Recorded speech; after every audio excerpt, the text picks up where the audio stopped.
50-yard line and the end zone is going to be accomplished once you're in it. Yes, sir. You said you're in the software business. Mm-hmm.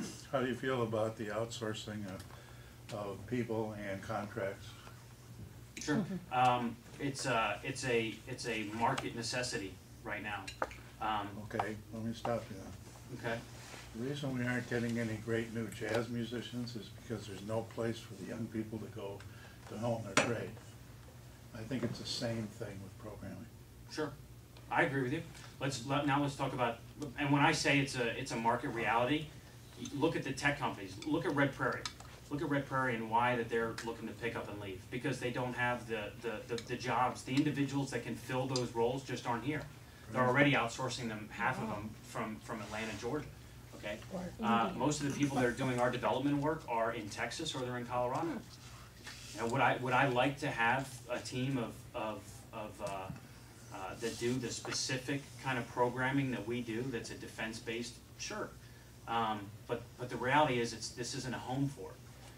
Can you fix it? Yes, you can. Let's take a look at Texas. All right, Texas. What they did was, if you look at Austin, Texas, excuse me, they used the Silicon Valley model, where they tied their university systems, they tied their development, and they tied their university, their research and development, and then the actual companies.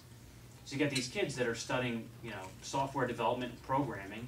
You know, they're sophomores or juniors. They're interning at the R&D facility. You know, they're helping drive the newest products and helping bring ideas to the table with some of the more senior developers. They graduate college and then they're going to work for the company.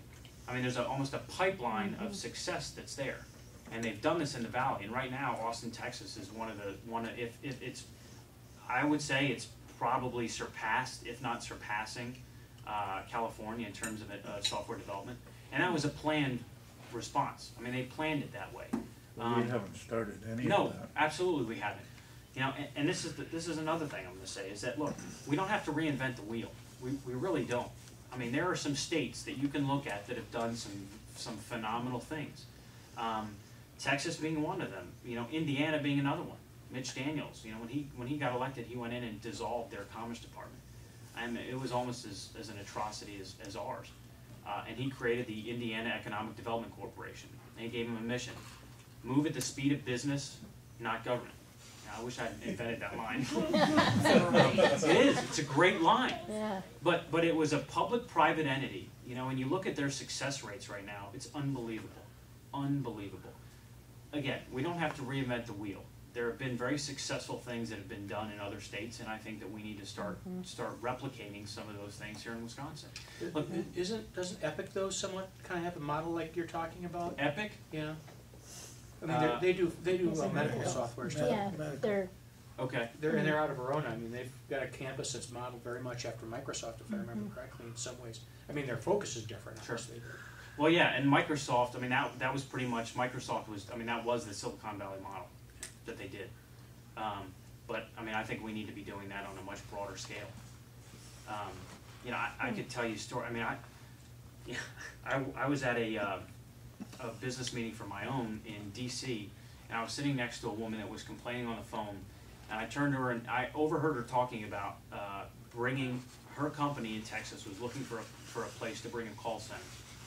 And I said, you know, being the nosy guy I am, I said, excuse me, I don't know anything about call centers, but I do know that I've got a county, Walworth County, that's near 10% unemployment, you know, and I'd love to talk to you about bringing your call center to our county. That started about a 2 to 3 week relationship process, certainly on the phone and online. And she basically laid out what their requirements were, and that was this was about a month before I declared for office, and this was definitely one of the things that helped me go. I basically had the requirements in front of me, and I said, you know what, I'll take 3 days as a concerned citizen and do what I can and run this thing to ground and see what we can make out of it. First place I called was Department of Commerce. And I don't think I might as well have called the DMV. It got to the point where I literally said, hey, you know, I'm just going to take what I can find on your website, and then I'm going to see if I can put together a private proposal as well. and mishmash it together, and I'm sending it to this company. Once that was accomplished, she called me back and she said, and she sent them to me. She said Texas itself, South Carolina, and Manila, the Philippines. She said those three proposals were on our table within 96 hours of this request, this bid going out. And I got to see a copy of one of these things. And it was about a 35 to 40 page professional document, marketing document. I mean, it was, it's like they had tech, right? I mean, it's like the person at Commerce had the tech folder. And as soon as they knew it was a tech company, they pulled it out, and that was the architecture, and then they just filled in the details. It was gorgeous. She said that what I basically put in front of her wouldn't even have made it into the back door.